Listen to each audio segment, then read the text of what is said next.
So what he does is there's the man. Look at this nonsense. Oh, nice. And you got an Eddie shirt? Yep. And we talked Datsuns, because he's a Datsun guy. Or I should say a Datsun man. Yeah, that was like your boy right there. Yeah. He was like, I've got this 72-240 and I've got no idea what to do with it. I think I'm just going to put some giant stubs on it. And he's going to jack it up and put those big, That's what I would do. donk tails on. Carolina squat. Yep. Carolina squat? Is that what you call yourself when you're on the toilet? How dare you, sir? He's from Louisiana. Louisiana squatty potty, maybe. Doesn't matter. Yeah. It kind of looks like a Carolina to me. There. Shots fired. Somebody's meds are We just lost all our southern viewers. Today's small channel shout out. No, we got to do the outro too. Oh, that's right. I always forget the outro. Yeah. All right, that was let's try that again. I wanted to say fantastic and fascinating at the same time, so I was like, fascinating. No. All right. Guess there's no time like the present to start, so here we go. You're watching Diecast Breakdown with Chuck Ellis, David Johns, and Mark McHotwheel. So sit back, strap in, and hang on. The breakdown starts now. Hey there, folks. Chuck here, and we are back, all three of us. I am so excited to see the smiling faces of my two co-hosts, Mr. David Johns. Good afternoon, everybody. I hope it's afternoon when this runs. And Mr. Mark McHotwheel. Hello. How are you? Good. Mark is back from the dead, it would seem. He was feeling a little under the weather here. We're glad he's feeling well enough to join us. And we're gonna get into the news, but before I forget, make sure to go over to his channel and check out the latest episode of the Datsun Man Diecast podcast. And you're there, buy some merch. Would you look at that? Yeah. You guys Look at it, sir. look at my number one fans right here. Yes. Well, if we're not your number one fans, we certainly would feel like number two. But, hey-oh, dad jokes. One or two. So, I always ask people when they come to Alexis. yeah. That is probably the most common reason people walk into a Lexus They dealership. can ask where the bathroom's at. And I say one or two. And they cut. Yeah. You get the good bathroom with the number one. Anyway, what is it we do on the show? Oh, yes, that's right. We talk about diecasts, and we also talk about when people have got to go, apparently. Gotta go. And that was well Just placed. found this one tonight. Yeah. It's always a beck and call. Yes. I always have, hey, when you got to go, you got to go. You got to have this thing ready. Actually, I'm going to crack this right now because That's a Brendan. I'm cracking a treasure hunt. Yeah, this is the treasure hunt one. I'm cracking it because I actually found two of them. And so, besides the new Gotta Go treasure hunt, gentlemen, what's exciting you in the world of diecast this week? I love it. Chuck, I'm going to jump in. I'm going to go ahead of Mark. I don't know if he had anything he wanted to share, but I've got some good stuff I want to tell you all about. Greenlight has got thank you, Mark. They are continuing to roll out the hits. We've got a new showroom floor series. If you're watching on YouTube, those pictures will be coming up as I talk. A lot of the stuff like I like. Clean street versions. We got an F-150. We've got a new C8 Corvette. We've got another Chevrolet pickup, a Tahoe, a Ford Mustang Mach 1, and a Dodge Ram, all looking nice and clean. Showroom floor is the series, just like you would find at the dealerships. Really well done by Greenlight. I applaud them for those. Hot Wheels has a premium that you fans down under are going to love. I'm sure this is going to be a tough one to find in Australia. There is a 73 Monaro, however you say it. It is coming out as a premium in the Car Culture series. Going to be a huge hit. It's orange with some black racing stripes. Looking forward to that. And last thing Chuck, you'll get a kick out of this, and you and all the other customizers out there, how about just a plain white delivery van from Greenlight? You can just go to town, customize it any way you want. I thought that was a really cool idea and just a blank canvas for you customizers. That's what I'm looking forward to, guys. You tell me what's on your radar. The cars that I'm pretty excited about, we've got, it's a cool old school JDM car and a couple other old school cars that I'm a fan of too. We've got a older RX-7 that's coming out, and that is a green light. That's something that we will talk about not me, I wasn't in the interview, but I was feeling under the weather. Chuck and David talked to our next guest here about this specific car. So it's pretty cool. It's something you're going to only be able to find on their website, Greenlight's the Auto World store. What's that? Yeah, it's actually a Johnny Lightning. Yeah. Oh, Johnny. Yeah, but the online shop, I know that's confusing, and we'll talk about this later, but for those who don't know, if you want to buy Johnny Lightning direct from the manufacturer, all of their shops are under autoworldstore.com. Oh, they have Auto World? Yeah, you have to go to autoworldstore.com, and that's where you can buy all their stuff. Everything, AMT, Polar Lights, all that stuff. It's all under autoworldstore.com. I'll start over on that's this been one. That's been our free ad for autoworldstore.com. I've said it like 10 times now. Auto World. I want to say autoworldstar.com. That's what I'm WorldStar. That's a different podcast. And this is a Johnny Lightning car. And you can find this car only on the Auto World website. Chuck, what was the website on that again? It was autoworldstore.com. Okay. So that's the only place you're going to be able to find this. This is not going to be something that you're going to find in the stores. So it's something that's very cool. I will probably pick one of these up. I do love the old RX-7s and the nice little slant nose cars here. Very cool. And then a couple other cool cars that are by Welly. For a lot of those people that don't know what Welly is, you can find larger Wellys in stores like Bartell Drugs or Rite Aid, but those are larger scale. You're not going to be able to find the 1/64th such as these in stores like that. So you're going to have to find these online. But we've got a Porsche Carrera white with some red wheels. I like that livery. There's also some GT3 RSs that have that same livery. Very cool. And then we've got an old Lotus Esprit, just very David Johns, straight white, stock as all can be. So that's right up his alley. So we've got those two cars to look forward to that are coming out soon here. So that's all I've got in the world of diecast that's coming out soon. I like it. I like it. It is a good time to be a Mopar guy in the world of 164s, especially me with my weird affinity for the odd vehicles. As we've mentioned before, Auto World is just making my heart sing with Chrysler Conquests and Dodge Caravans, and we've talked about those already. But there is also rumblings from M2. They've shown a few prototypes, and you're seeing those now, of some tin grill Dodge trucks. And for those who don't know, a tin grill Dodge truck is the nickname for the Dodge trucks built from 1972 to 1980. They are called that because the entire front fascia had this aluminum grill that was about as thick as a tin pie plate, and they wrinkle if you look at them funny. And I know that because I own one. And they have shown a 72 and a 78 version of these trucks. And I am very excited about both of those. Greenlight, again, I feel like we should get paid by Greenlight for all the times we give them shout outs. They've got some really cool they're not motorhomes, they're not fifth wheels. They're camper trucks, I guess, basically. They're the in-bed camper trucks.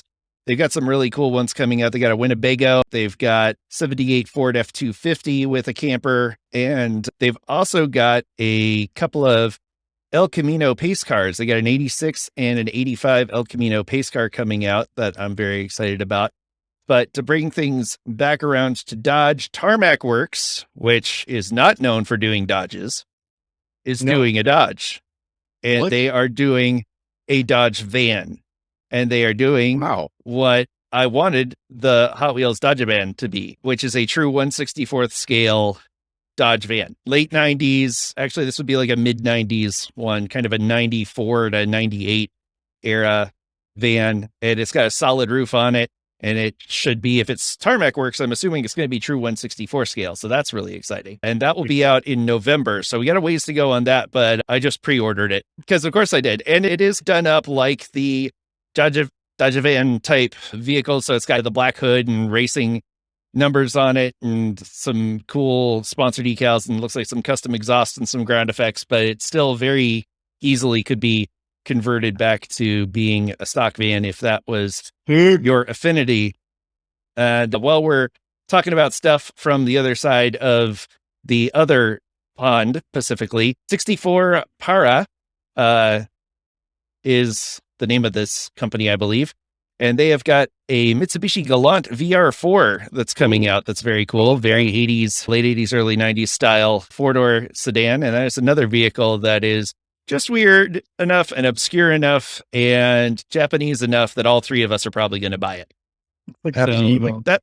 Yeah, that's like there's like a Venn diagram of all of our different tastes. And in the middle of them is a Mitsubishi Galant VR4. Yeah, I love that. So I'm down. yeah, so that's what's exciting us in the world of Diecast. What's exciting you? Let us know in the comments below. And be sure to stick around because there might be a little hint later on a prize that you could win. So stick around. We'll be back with more Diecast Breakdown after this word from our sponsors. Here's this week's small channel shout-out. Diehard Diecast. If you have a favorite Diecast channel with less than 700 subscribers and you'd like to see them highlighted on a future episode, email us at diecastbreakdown@gmail.com. Did you know 5-star reviews on Apple Podcasts are a great way for Diecast Breakdown to grow? It's also a great way to help kids in need. For every review left on Apple Podcasts, Diecast Breakdown will donate 2 Diecast cars to Hot Wheels for Hope. Make a difference in a kid's life and help Diecast Breakdown reach new listeners by reviewing us on Apple Podcasts today. The Diecast Media Network store is here. Wear your passion with pride, featuring designs from Diecast Breakdown, Flying Valiant builds, plus unique designs inspired by diecast culture from Justin Ellis. Visit tpublic.com/Diecast Media Network now. Hello, this is Diecast Dude from the Netherlands, and you are watching Diecast Breakdown. We'd like to take a moment to thank our executive producer level patrons, First and 64th Customs, Video Geek Productions, Jonathan Von Nesh, Donald Raschick, and Twice Diecast. Please stick around till the end of the episode for our full list of partners and learn how you can support this project at diecastmedianetwork.com. And now back to Diecast Breakdown. So we are back and we are going to be talking about a topic that I think is very apropos of today's guest, as we're going to be talking to Chad Reid later in the episode from Round2, who famously have racing champions Johnny Lightning and a little company called Auto World. You might have heard of them, along with every other model brand that you've heard of pretty much. But before we get to that, David's going to talk to us a little bit about chase pieces as the collector emeritus of the group. So David, take it away. Thank you for that introduction. That'll be the nicest one I get this year. Guys, let's talk about chase pieces. They're everywhere in our industry. They're only getting more and more prevalent. They're not going away. So let's talk about them. Let's figure out how we feel about them. And let's figure out if we can help other collectors maybe calibrate to their feelings toward them as well. Before we get started, just in case you are new to the hobby, if you're popping in for the first time and you know a little about diecast collecting, and you hear these terms that we throw out in this jargon, chase pieces, store exclusive, treasure hunt, super treasure hunt, what are they? Really quickly, I'm not going to spend a whole lot of time. Most of you guys already know this. If you go to Hot Wheels Wiki, which is a great resource, not just for Hot Wheels collectors, but for all diecast collectors, they define chase pieces as just a version of a casting that is produced in a limited run. So it's a different version of a car that's already out there. We'll quickly go out. You guys know what this is. This is a super treasure hunt. This is what Hot Wheels does for their super chase pieces. It's just a little bit different, nicer paint, nicer wheels. That's one way you identify a chase piece. A lot of times there's a different color car than what's on the card art. So keep your eye out for that. If you're out in a store and you see an Auto World that's got a yellow Cadillac on the card and it's a red Cadillac, you need to grab it. That's a chase piece. Other companies put out specific cars in different colors for different stores. Kroger, Target, other places around the country all have specific Dollar General's, another one, specific cars that they get from Hot Wheels Pacific just for their stores. So you can find chase pieces for the same price. They're not always super expensive. So that's how you identify them. And I'll show you one other way.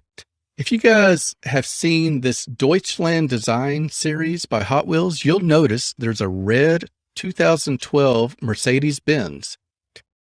There is also a black version. So this is an example of when you see the car that is a different color than what's on the back, that's a chase piece. And if you notice, if it's numbered, check out that card number, 0 out of 5. That's normally 1, 2, 3, 4, or 5. So if you get a 0 number, that's a chase piece. Grab it. So you guys all know that. Let's get to the actual discussion, because I know you guys have a lot of feeling. I know the guys with me tonight have a lot of feelings about it. I've tried to go over my pros and cons of chase pieces in our hobby. I'm going to list a few pros, but then we're going to list the cons that I think you guys all are thinking of right now. I came up with, and you guys jump in and add if you want, anytime. It does increase interest in the main lines, right? I'm not going to go through a peg of mainline Hot Wheels or Matchbox because I'm really interested in all the fantasy castings that they put out this case. I'm looking for a chase piece. That's getting me to go through the pegs and getting me to look at just about every car on there. I know all the guys here, and I know Chuck experiences just recently. There's a crazy actual rush you get from finding a chase piece, and for finding a Chuck too. Chuck. Although if you're finding Chuck in the toy section, it probably needs to be back in the refrigerator with the rest of the beef. Yeah, you need to put that Chuck up and get the up Chuck. Put it on ice. All right, there you go. But there is a pretty cool moment when you find a super treasure hunt on the pegs. Magical, if you will. Magical. That's a good word, Mark. That's just right there on the tip of your tongue. Magical. Wait to use that. How about, does it create an overall interest in our hobby? Just all the different makers have them. Is there a little bit more buzz in our hobby overall because every company puts out these chase pieces? I'm asking. I think there might be. I really do. I'll open up the floor to you guys. Is there anything else that's maybe a pro that you thought about when I was going over my list for having chase pieces in our hobby? I think there's pros. Of course, with the pros instantly comes the cons to my mind because, you know, of the S word in this hobby of scalpers. But I think it's still a cool thing for especially other makes. It's Hot Wheels does some chase stuff. M2 and some of those other brands, I think, really need it because I don't think they're as popular. They're a smaller brand than Hot Wheels. So it sucks people into looking a little bit harder and through all the M2 cars or Johnny Lighting or all the different makes. So I think it gives the other diecast makers a good opportunity for new people to come in the door that appreciate super treasure hunts and some of those other things. I personally don't really care about chase cars, to be completely honest with you. I've been given some, which I think is awesome. People have gifted them to me, and I love that. But do I go to the stores and look for chase cars? No. If I stumble upon one, I'll definitely think it's cool. But it's not something that I will rummage through everything for just to find. So, but I think there's a lot of people out there that specifically collect chase cars, or mainly it's their thing. I think that's cool when people are into that because they're definitely rare. They're definitely a rarity. I think a lot of people like rare things, like myself. I like rare cars and different types of things that are obscure, and they're definitely obscure. So I think that's a plus to bring people into that aspect of collecting.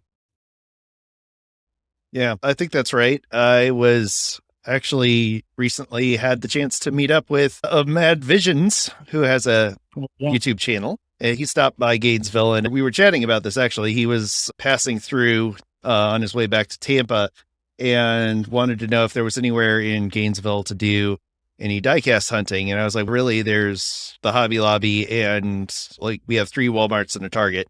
And he was like, this late in the day? Like, why even bother looking? Doesn't Walmart put all their stuff out at night? And I was like, Yeah, but you can still find stuff. I found this treasure hunt. I found it about half an hour ago. It was after 9 p.m. and it was in a dump bin of all things. I was shocked. I thought we had never see dump bins again. It was a small one. It was Your a legs like up in the air while you're. No, yes. And I actually found 2 treasure hunts in here. And while I'm thinking about that, a little bit of trivia to go with it. The reason they're called chase pieces is because when they first started doing them, and I think Johnny Lightning was the first one to really start doing them with their White Lightning series, they were the run of cars that would chase the end of the main production line. So at the very end, the chasing outgoing cars were painted a different color or given a little extra attention or a little extra detail. And so those would chase the production run. And those would then get mixed in with everything else and distributed out. So that's so if you're wondering why are they called chases, it's, first of all, people chase after them. And I've mentioned before, we have in Gainesville at least 6 gentlemen that go to all of the stores as soon as they open and paw through the cards looking for the supers and the treasure hunts and stuff. And I've gotten lucky a few times, and I did just find a 1973 Ford Mustang Ultra Red, which is what Auto World has, and we will talk about that with Chad a little later in the episode.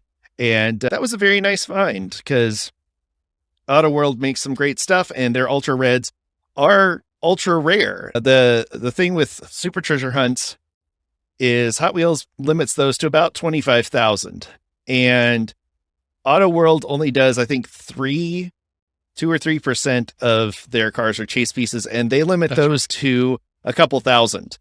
And that's not a couple thousand chase pieces. That's a couple thousand cars total. So they might do a run and only do 1,600 of those cars. And out of those, a dozen might be Ultra Reds. So they're super duper rare. Now, the interesting thing is that sometimes chase pieces are worth a lot and sometimes they aren't. So if you're looking to collect stuff, the first rule of collecting diecast is collect what you like and let the value take care of itself. Because otherwise, you're just going to make yourself miserable chasing down things that you don't really want, but you're doing it just to complete a collection or because you have to have this thing or you feel like the need. Okay, if you're doing it to flip cars, I guess that can be your thing, but it's not ideal. There are much better ways to make money. And so the thrill of the hunt is fun. I do it mostly for fun myself, and I do it for prizes for this show. So if you're the kind of person who would be interested in a Ultra Red 1973 Ford Mustang, pay attention to the ad breaks because you might learn something about how to get one. Wow. Anyway, yeah, I know. We're stepping things up here. Thought it would be if you hate chases, don't even watch. Yeah, if you hate chases, don't watch watch the commercials, please. Watch the commercials, just don't listen to them. All right, don't listen. Anyway, as Fia was saying, he is a hunter's hunter. Like, he loves hunting and he finds them all the time. He's a really good hunter and he's a collector and he's a good trader and giver awayer of stuff. He's a really good dude. So it was, first of all, really awesome to meet him. So thank you. Yeah. And here's a picture of us hanging out. And yeah, but as far as if that's what you like doing, sure, it's fun. And I like that it encourages people to engage in the hobby. The collectability aspect of it, I think, is huge, especially for something like Hot Wheels, where somebody from the outside might think, oh, a Hot Wheels car is never going to be worth more than 94 cents. And there's a million of them and they're all the same and they don't change out very much.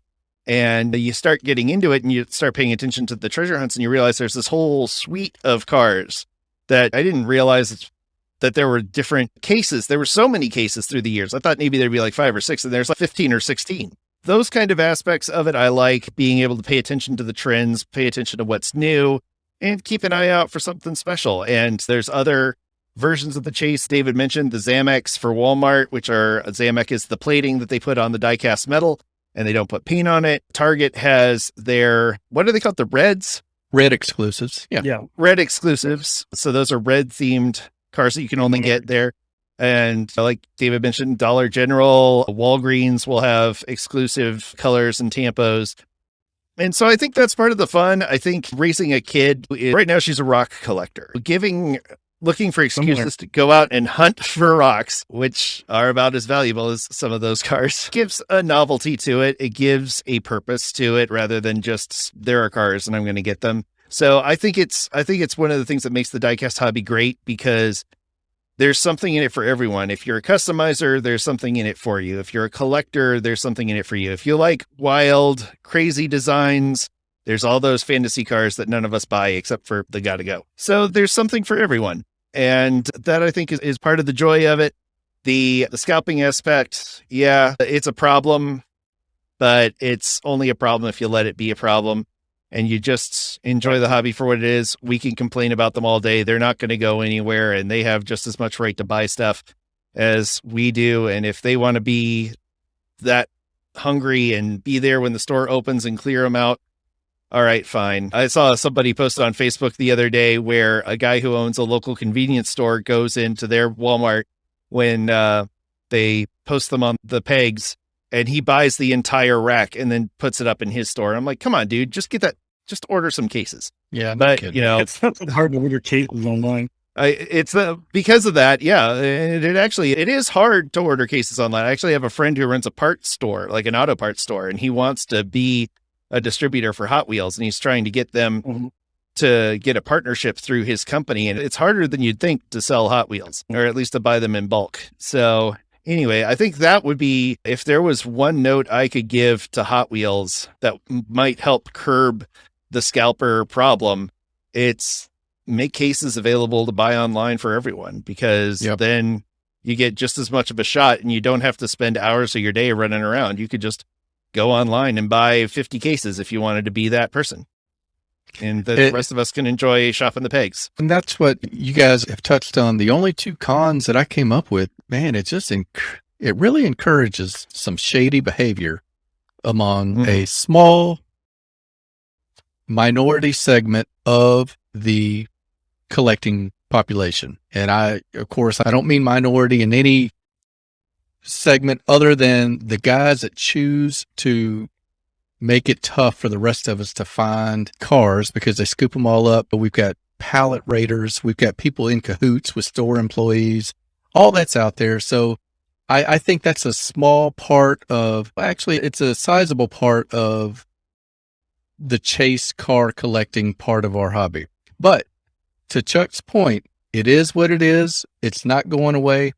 And neither are the chase pieces. We'll wrap it up with this because I got to thinking about it. Even the brands that I thought were never, ever going to put out chase pieces, I'm starting to see these. I'm seeing them. You go down the toy aisle and you'll see Disney. Their Pixar cars have chase pieces. Schuko, brand out of Germany that I love, they make raw chase pieces. Mini GT has started putting out chase pieces.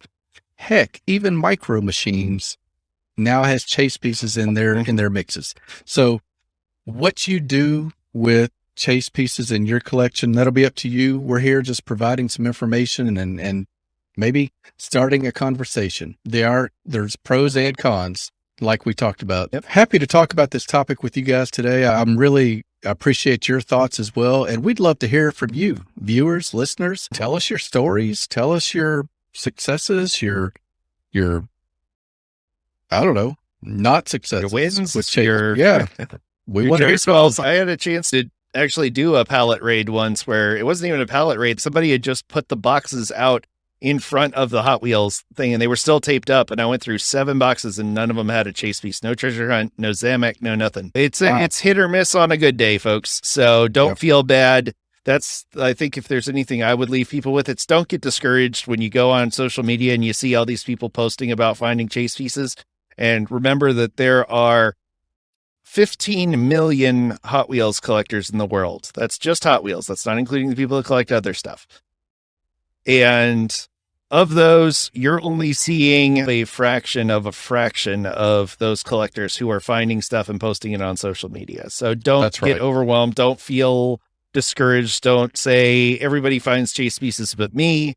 It's not you. It's just, you got to be at the right place at the right time. And there's enough people doing that. Like I said, there's 25,000 super treasure hunts out there of each kind. So that's 25,000 different opportunities for people to give Hot Wheels some free social media coverage. So there you go. Yep. So don't lose heart. Keep searching. Good luck hunting. And the other thing too is, worst comes to worst, if you have to have it, there's always our friends over at eBay Or there are stores like Diecast Direct that do sell chases that they find specifically. And in fact, over there, you can sometimes find green light chases in their sales section for very reasonable prices. So if you're a green light hunter, check out some online diecast retailers because you might be able to find a good deal on some of those as well. But great discussion topic, David. Thank you for bringing this up. I know it's something that we've all talked about in the past, and it was nice to spend a little more time doing a deep dive into it. Again, let us know in the comments what you think about chases and some of your stories about hunting. But right now, we're going to take a quick break because we've got Chad Reid from Round2 coming up, and we have got some really cool stuff, including a few bits of information that you're not going to find anywhere else. So stick around. Don't touch that dial. Diecast Breakdown will be right back after these messages. Hey kids, here's your chance to win a cool prize from Diecast Breakdown. Enter the following word or phrase into the YouTube comment section of this episode. Today's word is lightning. Winners will be selected 2 weeks after the air date of this episode. Be sure to subscribe for more great Diecast content and more chances to win fabulous prizes on Diecast Media Network. Alright guys, it's Mad Vision here. You guys are watching Diecast Breakdown. And now, the thrilling conclusion of this week's episode of Diecast Breakdown. Well, I am really excited today because we are sitting down with Chad Reid. He is the marketing manager over at Round2, and he has generously joined us today to talk a little bit about the things that you and I and everybody else that's listening love, tiny cars. So, Chad, thanks for being with us today. Thanks for having me. So, Chad, right out of the gate, I think probably of the people that we've interviewed, you've got one of the coolest jobs out there, being a marketing guy for a very cool toy company. So, real quick, let's talk about how you ended up where you're at now. Yeah, it happened by chance in a way. I'm local to this area it's the Michigan-Indiana border here, so near South Bend. And basically, I ended up getting the job when I went to college. I went up in the UP. We started a sports car club up there where we would put on autocrosses and all of this stuff. And so when I first got out of college, my first job was working for a marketing firm in Fort Wayne. And I got to work with Audi and Ferrari and Harley Davidson doing events and things like that. And when I moved back local to the area, I was looking for a new job, and this one popped up, and I saw that it was a toy car company and went in for the interview. And at that point, we only had the Auto World Diecast line. It was about like 2015. And I had learned that Round2 used to be playing Mantis, who had Johnny Lightning, and that I had Johnny Lightnings as a kid, always was a car guy. And we picked it up shortly after I started and went from there. So being a car guy definitely helped land the job here at Round2. Yeah, I'll say, and be in the right place at the right time. But that is very cool. Exactly, yeah. And they were looking for a marketing guy. Yeah, I love it when a plan comes together. But you touch on something interesting here because, I talk to a lot of people in the hobby, and it's surprising how many of them are out there that collect and don't really realize the reach that Round2 has. They'll say, who's that? And I'll say, that's Auto World Johnny Lightning Racing Champions. But it's so much more. Like, you've got like a whole plastic division. You've got basically like any of the old model kits exist now under Round2. So tell us a little bit about Round2 as a company and the different brands that you have under your name. Yeah, so we do, and I do overall marketing for Round2. So obviously in the Diecast, the Racing Champions, the Johnny Lightning, the Auto World. Under the model kit brands, we own T models, MPC models, Polar Lights, and then Hawk and Lindberg as well. And a lot of, with those names, we have the old tooling from the 60s, 70s, 80s, a lot of the old AMT tooling. With that, a lot of what we do is we'll either utilize old tools or we'll tool new kits or we'll fix tooling and we'll bring out vintage kits so people can build the kits that they had as a kid or new people can enjoy them. And then the other thing we do is slot car sets under Auto World. Squeeze the trigger, race around slot car sets. We have a whole division for that. And we do classic metalworks model railroading accessories. So we do vehicles to put on model train layouts.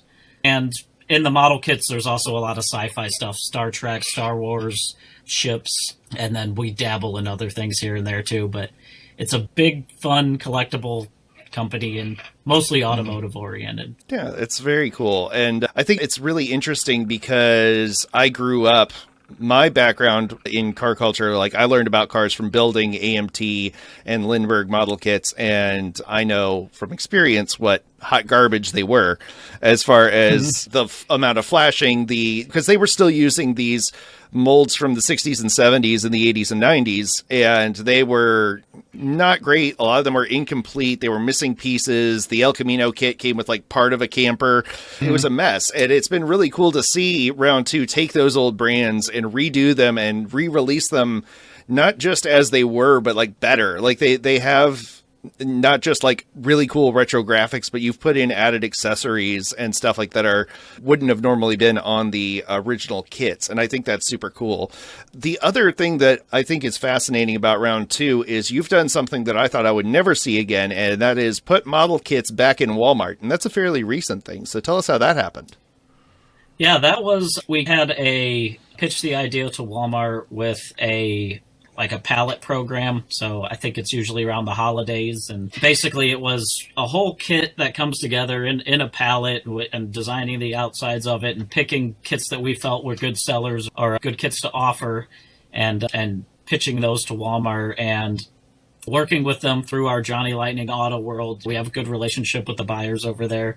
So eventually you just keep asking and telling them how it's doing at Hobby Lobby and stores like that. And I think it was, I don't know if it was last year or 2 years ago. I'm trying to think when the first pallet program started, but it was a hit. And so I think we're doing actually bigger pallets coming up this year, and it's a continued program, which is really cool. That's awesome. That is really cool. I wish they would bring back like the model paints and stuff as well. But I know that you guys sell a little paint kit, but it's not exactly like the stuff that I remember going and getting all the little pots of paint and stuff like that. But it's cool that it's there.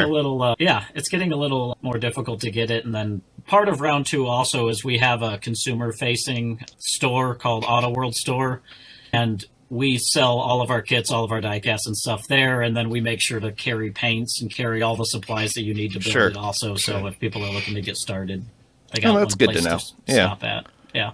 Got to pick up that 98 Chrysler Concorde model you just came out with. It cracks me up. Oh, yeah. It was like, oh, wow. I guess they made that.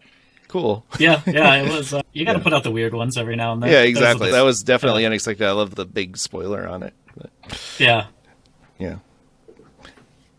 Chad, I got to say, just hearing about the scope of the Round 2 empire is, number one, it's got to be the best job in the world. But I can't think of a more fun place to be.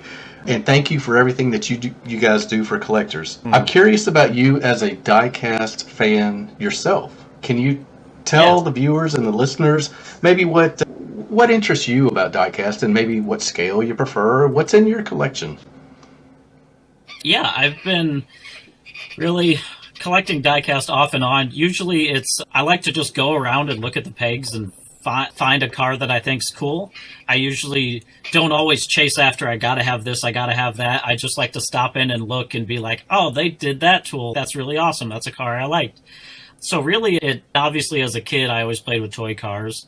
Really, it's pretty much 1/64 scale is everything that I collect. I have a small house, but it's I'd say a lot of Japanese cars is kind of where a lot of my interest lies, Japanese and European cars. But I grew up, my whole family is car people. My grandpa rebuilt a 56 Bel Air. My dad had Camaros. He's got a 73 Dart Swinger. So cars have been like in my blood my whole life. So I can't own all the big ones. So I just find all the fun little ones that I can. When I started getting my own place, I would just start looking around and picking up more stuff here and there. And now that I work at Round 2, I have to be careful about not picking up too much. So absolutely. Yeah, I'd imagine that would be a problem. I actually, it's funny you mentioned that because I actually got back. It's Round 2's fault that I got back into collecting diecasts because I was walking through Walmart one day and I saw that 76 Buick wagon in blue, and I was like, dadgummit, that's my grandpa's station wagon. You gotta get that. Now you gotta get it. Yep. Yeah. That's one of my favorites, that estate wagon. It's an awesome setup. I love that Auto World is committed to go true 1/64 too. Like, I think that's a big deal. It's nice to see, like, you and some of the other more high-end brands really embrace 164 as a true scale thing, because it's otherwise you end up with minis that would be the size of a Dodge van or a Dodge van that's the size of a Toyota Corolla. It just doesn't make sense. I think that we talk about this a lot, but the creation of Auto World was a perfect storm because many of the people that work at Round2, Tom Lowe, who is the founder of Round2, he was the founder of Playing Mantis back in the day. Tony Karamitsos runs the 164 scale line. There's Mike Gruthius. He's been there for a long time, done a lot of work there.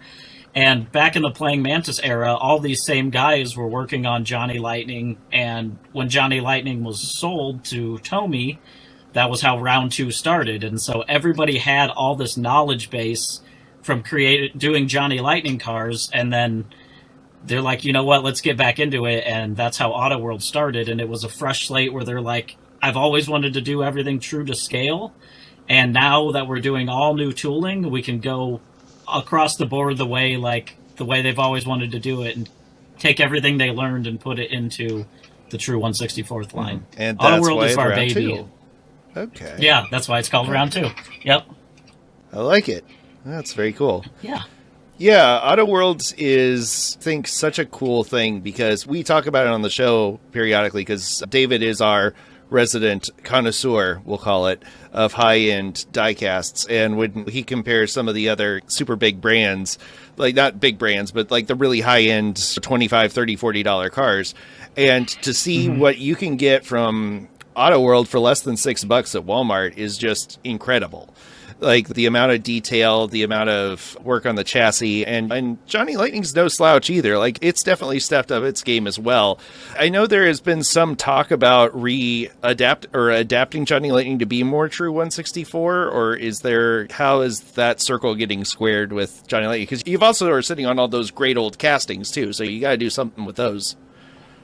Yeah, so what we're doing right now with Johnny Lightning is any new tool that we're working on, we do it in true 164 scale. Now, the only part where we would have to make changes on occasion would be like the wheel and tire size, because we want to use a Johnny Lightning wheel and tire setup. Anything that's a new tool from Johnny Lightning is done in true 164. So our RX-7, our Ford Ranger that just came out, that Monte Carlo, yeah, that's a great one.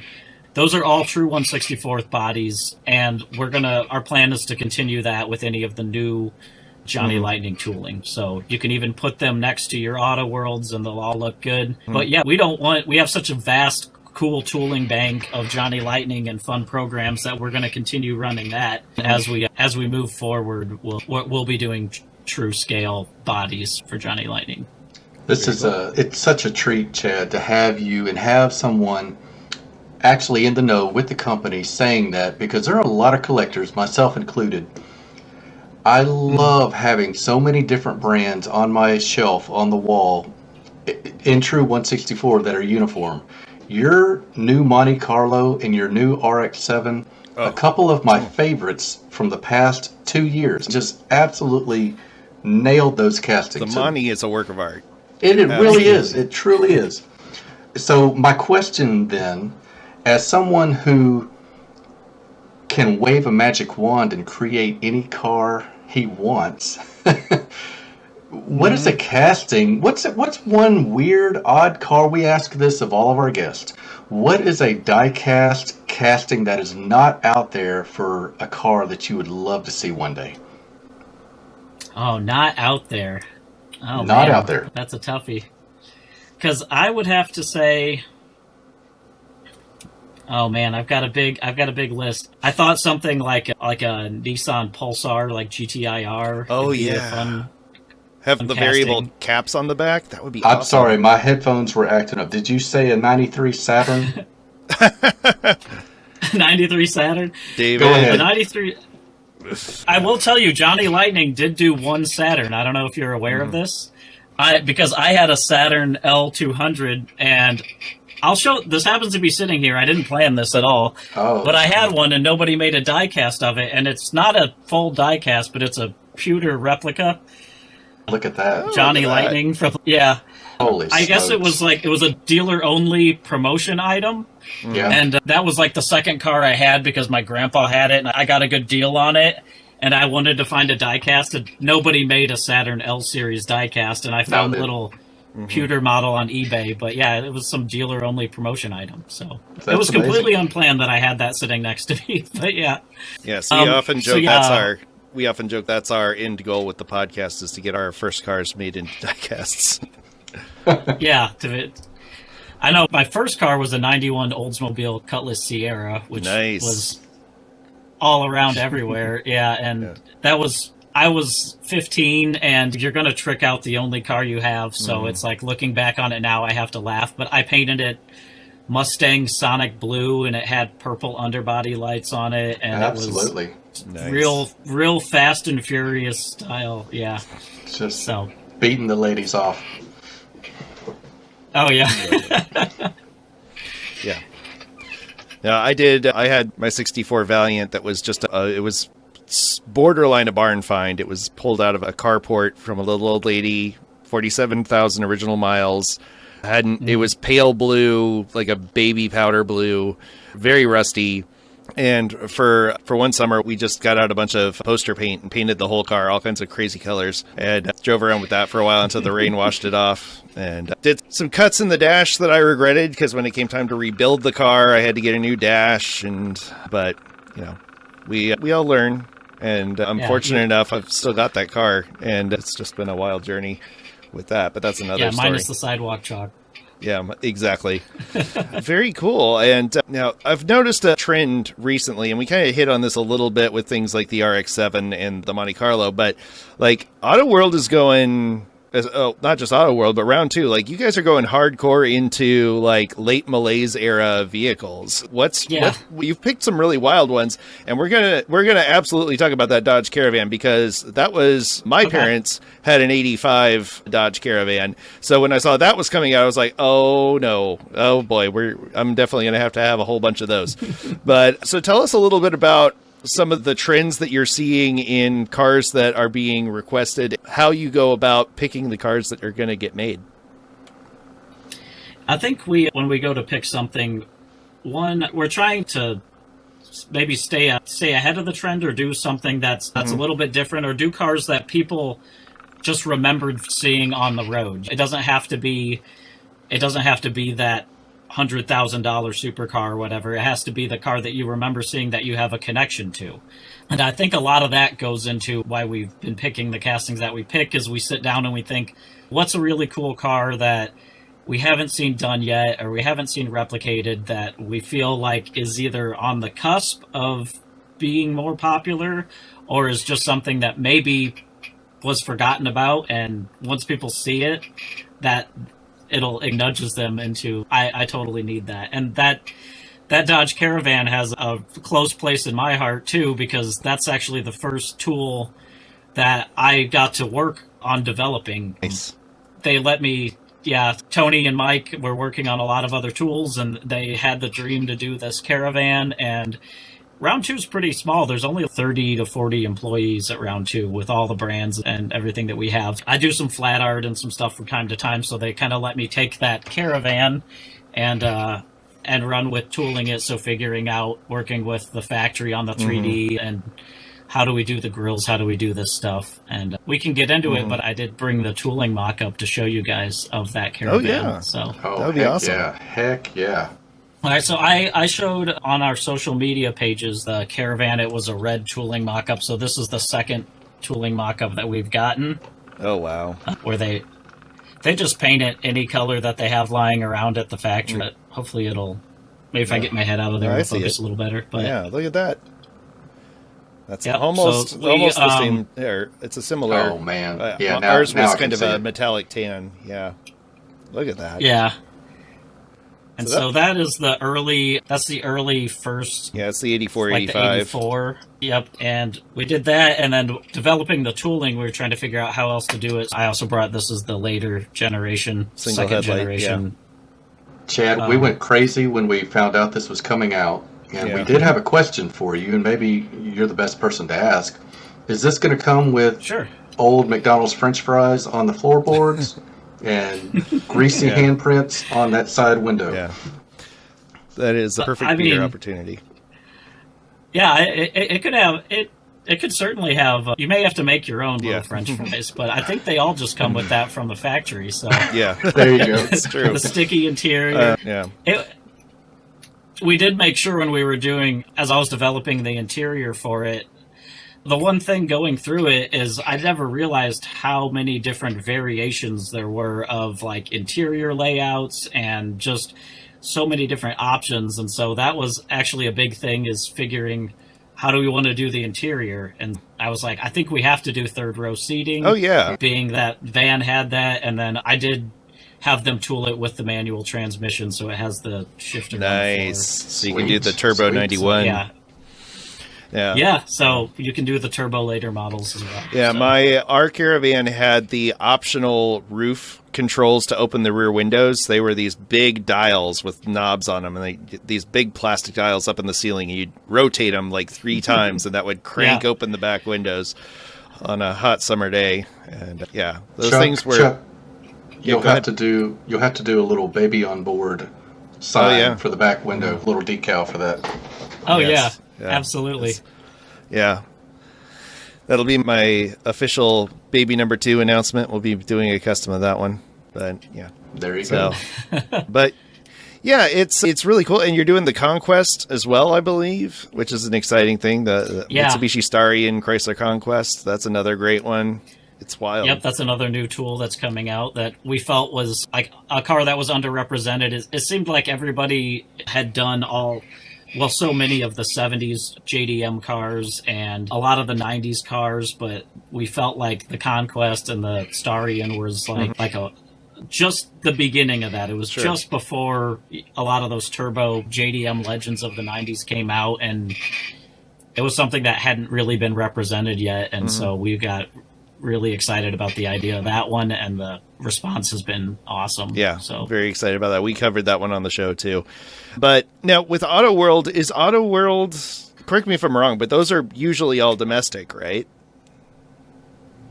Yeah, I think our first car that was not domestic was our Toyota Supra. So that's right, you did do the Supra, yeah. Yeah.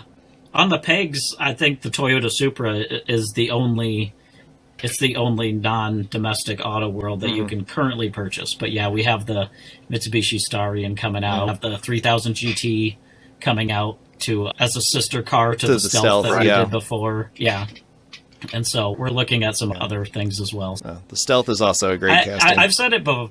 Oh, go ahead. Yeah, I love the Stealth. I said it even when we were announcing the Supra, but we love doing the big American cars and all of that. But we were also like, we're Auto World. We can't really only focus on the U.S. Let's expand and find some other fun, quirky cars to put out. I'm so glad to hear you talk about the lineup, Chad, and where Auto World is going. And I mean, this isn't lip service. I am genuinely excited about future Auto Worlds. And could I suggest some Australian vehicles? Nobody does them. You guys... Oh, sure. You guys could own the market on some Holdens and some Fords from over there. Yeah.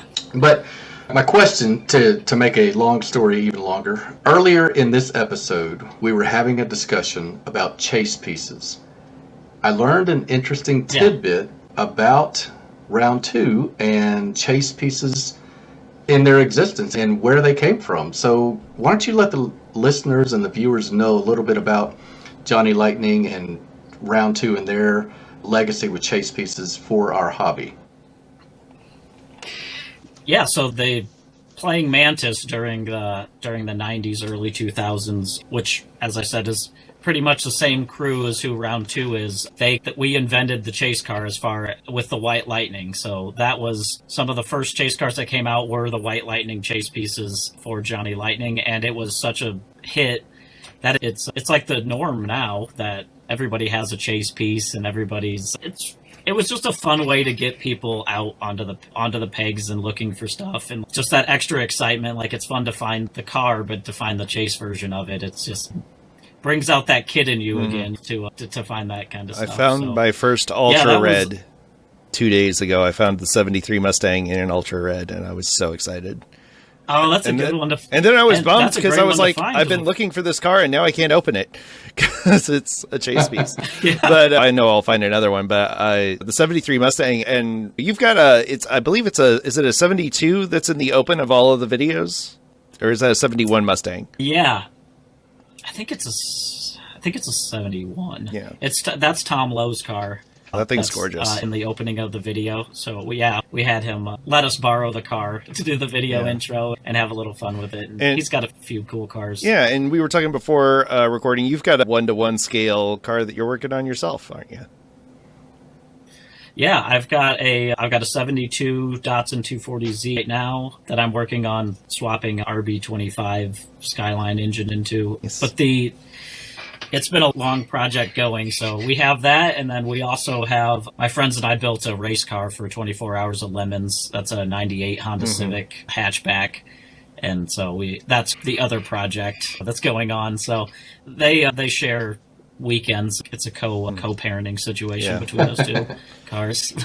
But yeah, I've always been a car guy, and so this Datsun's kind of my first real big rebuild. I've toyed with every car I've had. I've probably had 14, 15 different cars, but it's usually lower them, put some wheels on them, do some bolt-ons, and this is my first foray into a full crazy restoration.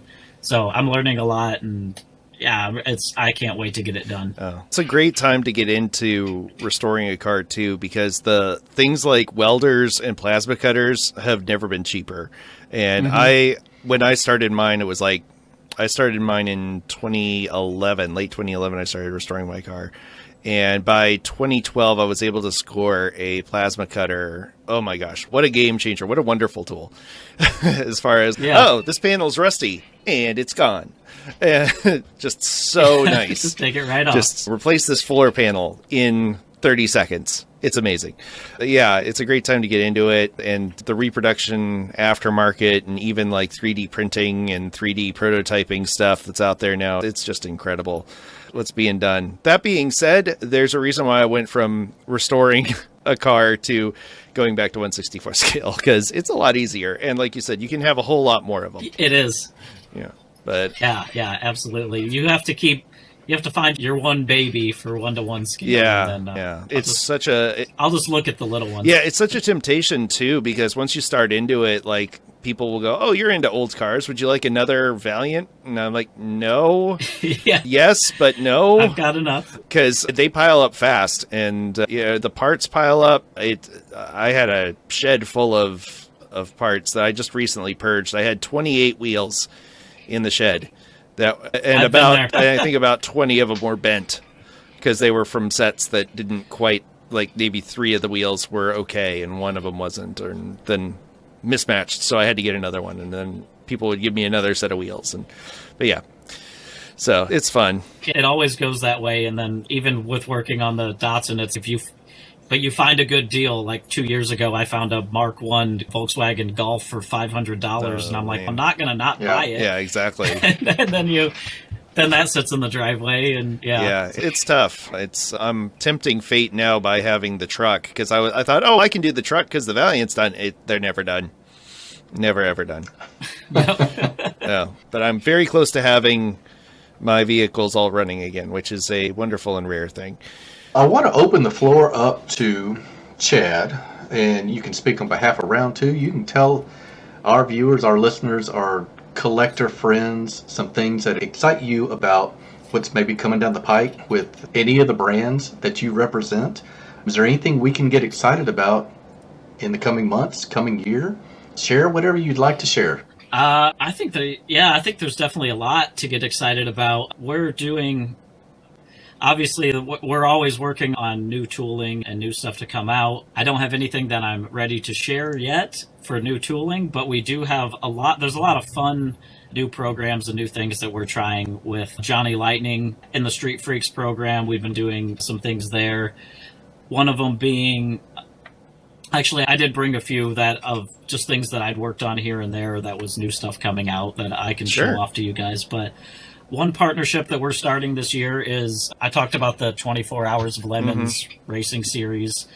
And it's endurance racing for $500 beater cars. And we talked to the guys who started the series, Jay Lamb, and they're all hilarious. And the whole idea of it was super cool. And Johnny Lightning's always has had projects in progress and Demolition Derby and kind of these dirty cars. So it just fit right into the line, and we were able to work it out with them, work it out with licensors, which you can imagine pitching to a manufacturer that you want to put their car in a series called Lemons.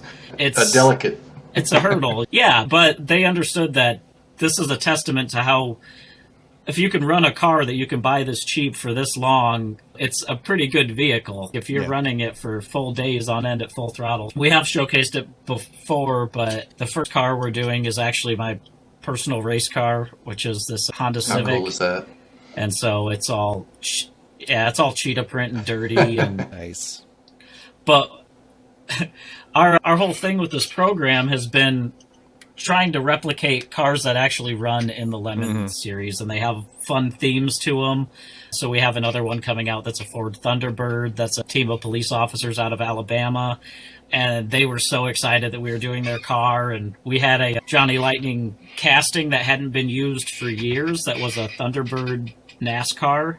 And it's only ever had one paint job, and it was sitting in our tooling bank.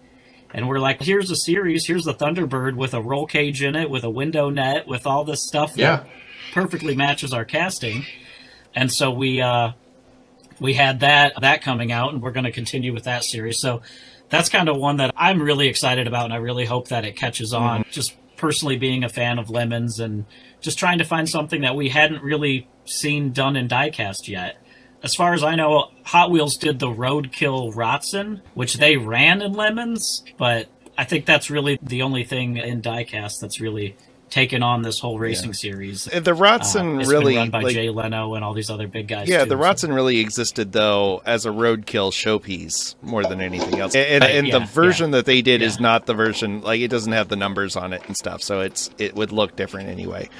But yeah, no, you're right. Absolutely. And you bring up an interesting point, because like you said, you've got to get not just the ability to make the tooling, but you have to get the manufacturers to sign off on these things too, and what you do with them. And I love the series is like the Project in Progress and the Demolition Derby. I just got that Cadillac Hearse Demolition Derby one. It was nice to see that casting out again. So obviously it works. That's got to be an interesting conversation when you're going to Chrysler and going, we want to do a Dodge Aspen Demolition Derby car. But yeah, I guess it's always an interesting process working with licensors and working with manufacturers. And we have such a long running partnership with a lot of them, which is really helpful. And also being open and honest about what you're doing. This is a real series. This is a real thing that we're replicating. It can differ. There are certainly there are makes or manufacturers who say that's a great idea, and there's manufacturers that'll tell us no. So. When you mentioned White Lightnings, I had when Johnny Lightning released the Herbie cars back in, I think, 2005 or something like that, around the Herbie Fully Loaded time, I remember seeing a White Lightning on the shelf and going, I don't want that. I want one I can actually open. And I just saw one on eBay the other day that was $200. And I was like, But seemed these are just always going to be around. Not so much. But yeah, back to the Lemons thing, that it's cool that you're doing it based on actual cars too, because the cars themselves are basically works of art. They're rolling sculptures, is how I've heard Lemons described as the world's longest parade, basically, because the cars are borderline parade floats at some points, because they've got so much stuff on them. And that is one of my bucket list things, is to compete in either 24 Hours of Lemons or one of the Grassroots Motorsports chump car races. Those are fun too. It's so much fun to do. And if you want to, it's nice because it's more laid back, and if you want to get into wheel to wheel racing, it's not a $500 car when you put a roll cage in it and all that stuff, but it's about the cheapest way that you can go wheel to wheel with somebody and get a lot of track time for the amount of money that you have into your car. Exactly. So I would highly recommend. Maybe we'll do a Diecast Breakdown Lemons car. Although that would be tricky, seeing as we're in 3 different time zones. Yeah. But Absolutely. Find a race in the middle. Yeah. The cool thing I think that you have, one of the many cool things that you have in your role, is you get really a chance to interact with, you do all the social media posts, you're at all these events, you're manning the booth, you're talking to customers, and you've been doing this now since 2015. So what are some of the trends that you're seeing as far as the hobby goes, and not just in die casting, but like miniatures in general? And is there anything that has surprised you as time goes on? I think probably everybody's talked about it to death for the most part, but the JDM car trend in diecast, I remember when I first started, that was what I was into collecting. So when I really started collecting, I bought a lot of JDM Hot Wheels, and it was because I would be like, oh, there's a Honda Civic or there's an S2000, and that was a rarity in diecast to see that kind of stuff. And now it's almost like, it's like the most sought after stuff. Yeah. And I always grew up with muscle cars and all of that being what the collectibles were about. So just seeing that paradigm shift from like the older collectors to the guys who are like our ages in their 30s and their 20s, and just seeing how car culture has moved on and always changed. You always have the classics that are going to be staples, but 10 years ago, if we tried to do an 80s caravan, I don't know that anyone would have been excited about it. And so that is a big thing. And like you said, Malaise era cars, which were known as being like boring, too big, the middle of the oil crisis. And now those are what people want because it's what they remember. And I think that's that is the nostalgia of it. And that's always something that we have to think about, because we don't, even between brands or between product lines, what we want to do or what will sell is different. What sells in, say, our Classic Metalworks, our model railroading line, is different than what would sell in Johnny Lightning. Like Johnny Lightning, you might want a crazy hot rod with flames and all of this stuff. If you're doing a Classic Metalworks, these guys want realism. They want to build a layout that looks realistic. Not every house has a Camaro with a flame paint job on it. So it's always, you're always thinking about who's the end consumer, who do we want this to go to, what are the current trends, what are the trends that we think are coming up, and what are the trends that maybe we can even help start. So it's super exciting. It seems like it changes every year with what people are into or what's hot, or it's been a lot of I know fun. This is a diecast show, but I have to ask, just out of curiosity, about the slot car thing, because like like I grew up loving slot cars. Like I had the Tyco set up with this is how Malaise it was. It was 2 Fieros on this Tyco setup, and that was the hot stuff. And then I got the one with the 2 brand new Miatas, and that was the hot stuff. But so it's wild to think that you guys are bringing that back, and then you're not just bringing it back, but you've actually got a licensed deal with Hot Wheels on your slot car line. We work with Mattel on a few different licensed items. So we had some deals with them for doing display racks, signage, things like that you could use for different cars. And with slot cars, we were able to work that out. They're not in the slot car realm.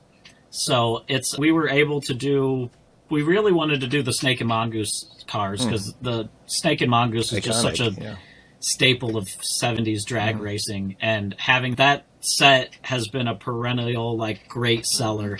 And I think doing that set opened the doors for us to do other stuff and have a conversation with them. There's a lot of other cool stuff that we're able to do and work through, and we've got some orange track sets and some other stuff that are coming out. And we've worked with them, Mattel, on some 1/18 scale as well. Like we just recently did a 1/18 Barbie 57 Chevy Bel Air, and that was based on it was based on a Barbie toy that was from the 80s, and on eBay they were going for $300 each. And we were like, what if Barbie what was a full collectible, really high detailed version of Barbie's 57 Chevy Bel Air look like? And it's been cool being able to have the opportunity to do that, because so many of us, even Tom Lowe included, everybody grows up with Hot Wheels. Everybody starts with the dollar cars, and Yeah, so it's it's not necessarily just competition or something like that. It's nice being able to work with them and put out. And I would argue that most of their stuff is in competition anyway, because it's in a completely different price bracket and it's a completely different style. Right. So like the folks, even though I would say the folks that collect the premium Hot Wheels are probably not going to be the kind of people who the most overlap I would see is maybe with Johnny Lightning, with maybe some of the Hollywood cars. Which, thanks for bringing back the Bluesmobile, by the way. That was very cool. I added that to my collection again recently. Yeah. So I love that one. You did a really good job on the paint. Like, the paint job is fantastic. I love the paint job on those cars. But, yeah, it's just, it warms the heart a little bit. I think this is a hobby where it's nice to see companies that are building different stuff, but don't really feel we can't talk about this car or this maker or that maker. There's room for everybody's cars on our shelves, at least as far as we're concerned. I know there are some people that only collect Matchbox and people that only collect Hot Wheels, and that's fine. But it's one of those things, especially like coming from big car culture and going to tiny car culture, like the stakes are so much lower and everybody's just like having a good time. You get a few people that are uptight about scalpers taking chase cars and marking them up huge and all that. And I get it. It's a tempting thing to be able to pull something off the shelf for $5 and list it for 50. But at the end of the day, most of the collectors are really nice. They're really giving, and it's a generous hobby, I think, and it's just cool to bring people together and talk. And that's a point of what this show was, to create a space where we could get to know Chad, get to know Brendan over at Mattel, and be like, hey, what you working on over there? Like, why are you doing this? What is it that excites you about this hobby? Because we're over here eagerly awaiting the next release of a Round 2 video and see the blue Mustang pull up and see what's coming up next. And that whole lineup, like, it's funny because whenever I see stuff like you just did that 1980 Dodge pick-em-up truck release, and I'm looking at that and I'm going, I'm going to keep an eye out because I have a feeling I might see that in 164 soon. When you do a new tooling like that, obviously you can't just take that and divide by 64 and get a 1/64 scale car. But you do have, I do notice that there tends to be a trend of, okay, this car is in this scale, it's probably going to show up in another scale. What does that process look like, and how long does it take to go from a car being a design in one particular scale and saying, hey, we want to do this in 164 or 118 or 124? It really depends on what vehicle you're doing. So if it's something like a newer vehicle, like we have the newer Camaros in a lot of different scales. Like I think we did a model kit, we did 118, we did 1/64th. And with that kind of stuff, it's a little easier because with a new vehicle, if you're working with the manufacturer, you can get access to CAD files, and you can have a great starting point, all the basic shapes and that kind of stuff to start from, and then scale it down from there, and obviously make a ton of changes and figure out the manufacturing process and how the tool's going to go together and how you'll do that.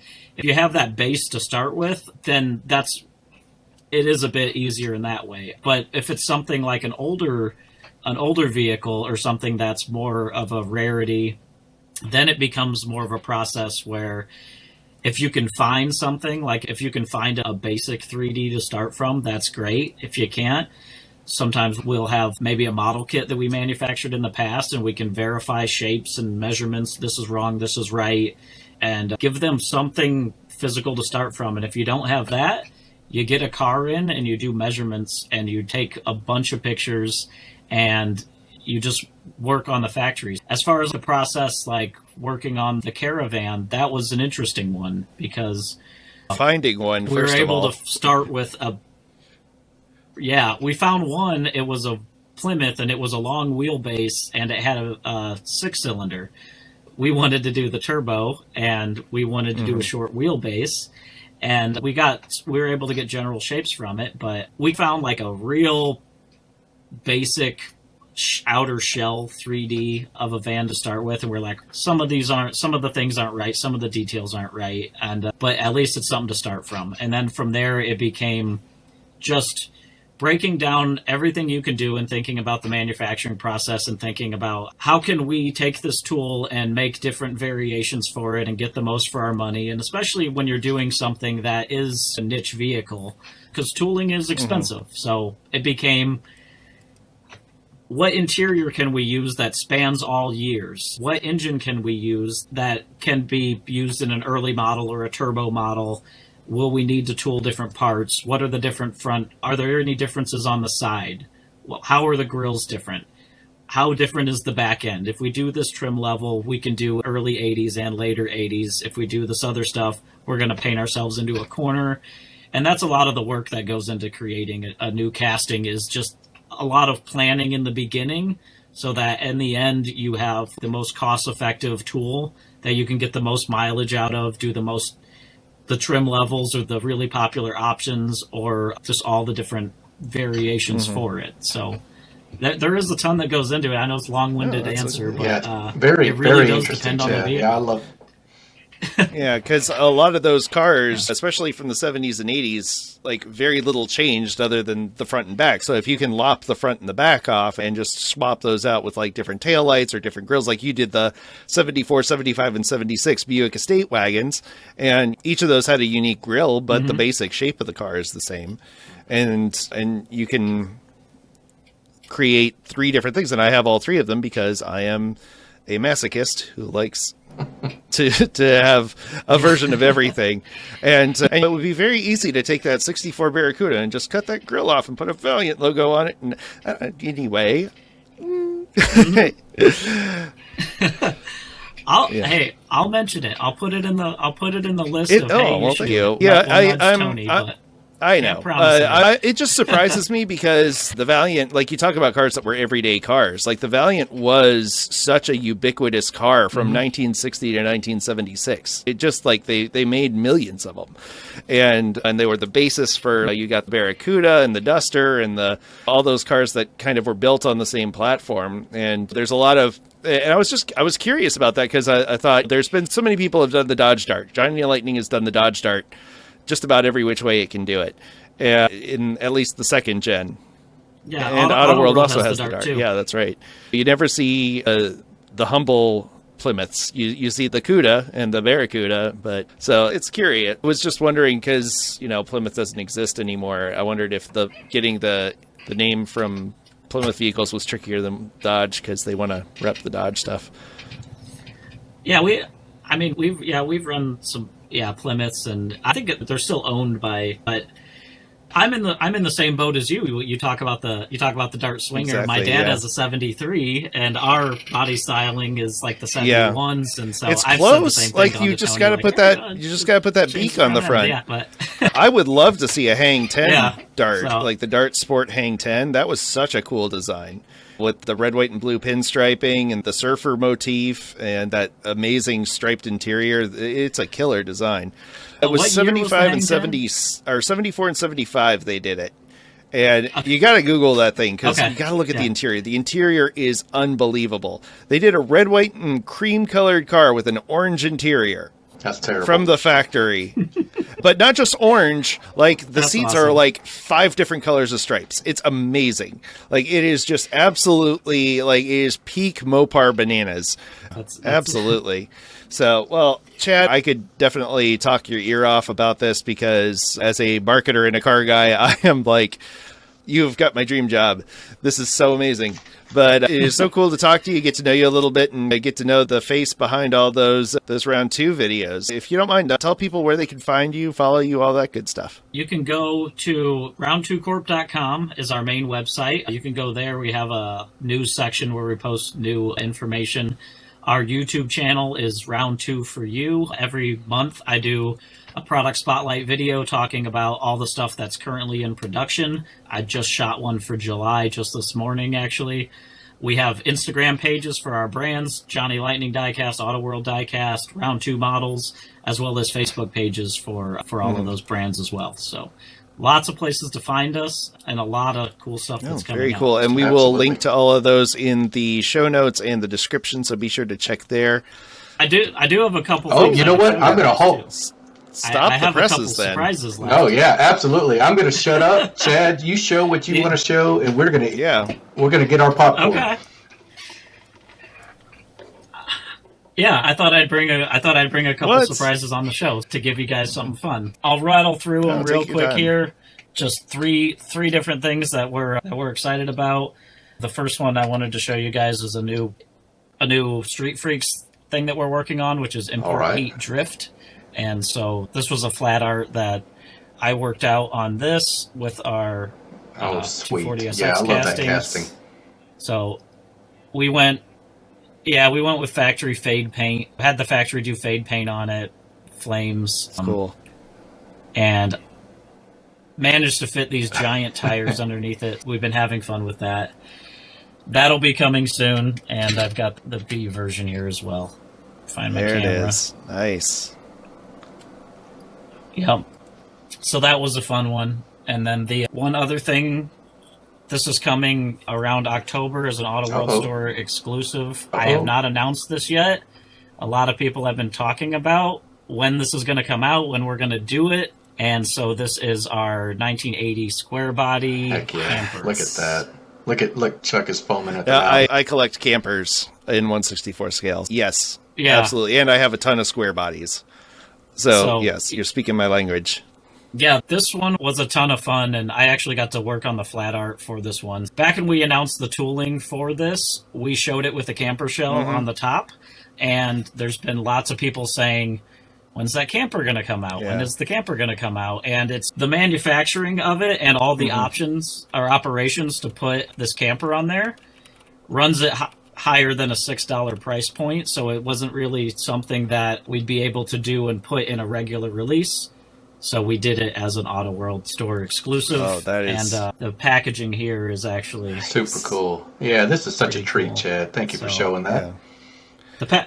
Oh, man. Yeah. That is awesome. You're welcome. The packaging is actually all photography my buddy took in Seattle. So there you go. Oh, that would be awesome. And so are you familiar with the Chevy Blazer Chalet?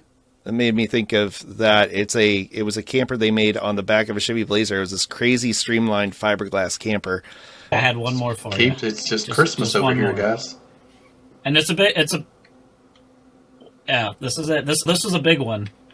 So it's a new casting that we've announced. It's the first painted sample, and it's not been shown yet.